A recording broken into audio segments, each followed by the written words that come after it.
Like camera ni. Flash. Eu não tô de brincadeira, eu não tô de brincadeira. Vem que vem com as tequileira, vem que vem com as tequileira.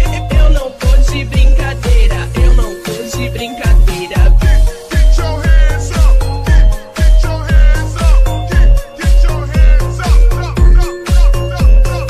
up all night, sleep all day. It's the glamorous life, that's what they say. The beats are London, get it wrong. It's been 3 months since we've been home. Eu não tô de brincadeira, eu não tô.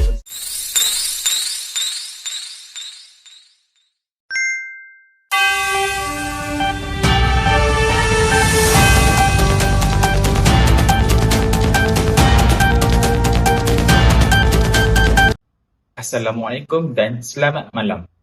Kuasa di hidung jari kini bukan sekadar metafora. Sebaliknya, ia menjadi senjata ampuh dalam mempertahankan kedaulatan negara di ruang cyber. Fenomena yang digelar sebagai diplomasi keyboard kini dilihat sebagai bentuk solidariti bahawa rakyat Malaysia dalam menyerukan pendirian terhadap isu antarabangsa. Namun, sejauh manakah keberkesanan serangan cyber ini dalam diplomasi sebenar? Dan ikutilah perafas ini. English speak low English China 讲中文，我跟他沟通，他一直给我标英文，我是 China，他为什么一直给我标英文？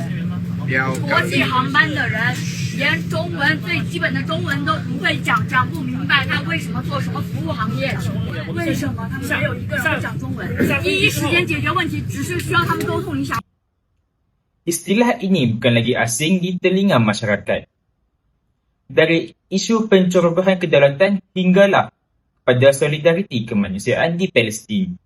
Jadi Jemaah Rakyat Malaysia pantas mengatur gerak cyber.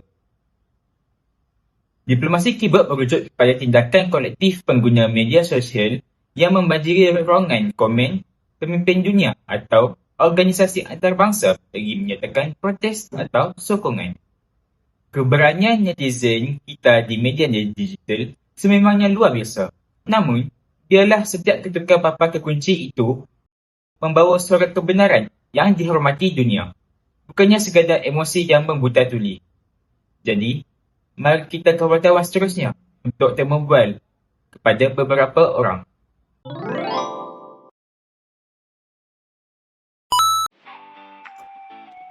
Golongan muda masa kini kerap bermain media sosial. Jadi Encik, saya nak tanya, apakah punca terhadap golongan masa muda? Okey Encik. Untuk sekarang golongan muda menghadapkan mental health mereka menjejaskan. Itu yang paling kerap lah. Dia orang macam terlalu masuk campur dalam pergaduhan sosial media. So yang itu tak memberi efek yang baik pun kepada mereka. Yang tu menjejaskan mental health mereka dan dia orang tak boleh kawal emosi, mudah marah. So yang tu efek kepada hubungan sekeliling mereka. Tu.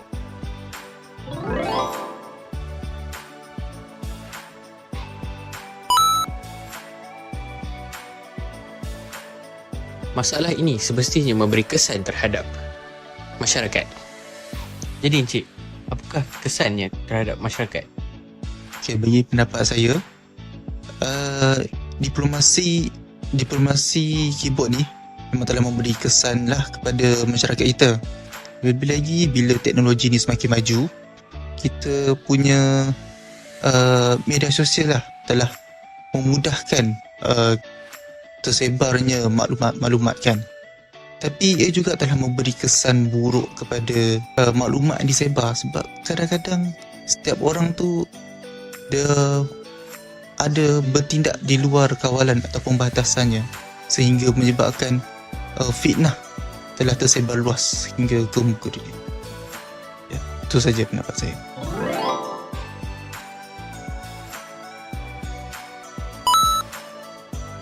Adakah masalah ini dapat diselesaikan?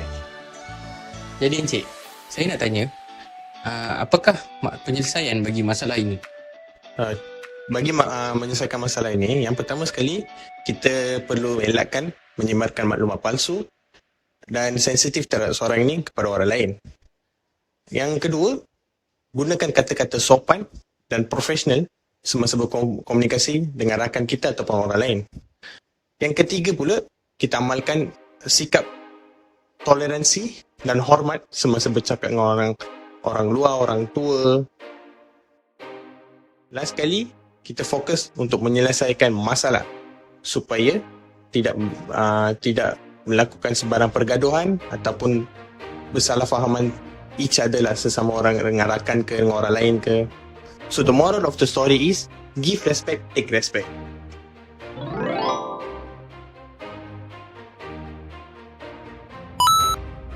Masalah ini semestinya akan memberikan kesan positif dan kesan negatif.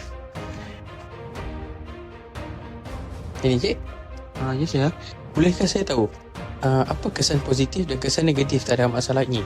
Kesan positif bagi saya, dia menjadi perpaduan antara kaum. Maksudnya kalau saya, dia tak kisahlah antara kaum tu Cina, Melayu ataupun India, dia akan membantu satu sama lain lah dalam daripada segi aspek. Kalau keburukan, bila keburukan tu terlalu berluasa macam terlalu toksik, perkara tu akan menjadi mencalangkan imej negara dekat mata dunia sebagai toksik lah. Itu sekian, itu saja dari saya. Okay, terima kasih. Kembali ke studio. Dah nak habis dah ke? Jom saya simpulkan apa yang kita berdapat daripada temu bual ni. Tapi sebelum tu, saya rasa tempat ni macam kurang menarik lah. Jom ikut saya.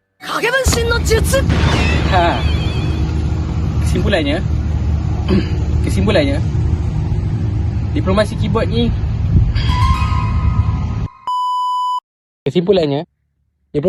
ini adalah komunikasi yang berhemah di ruang digital. Namun, ianya sering menjadi tindakan agresif oleh netizen. Ia sepatutnya menjadi komunikasi yang matang dan bukan untuk mencetuskan konflik. Sekian, terima kasih daripada saya.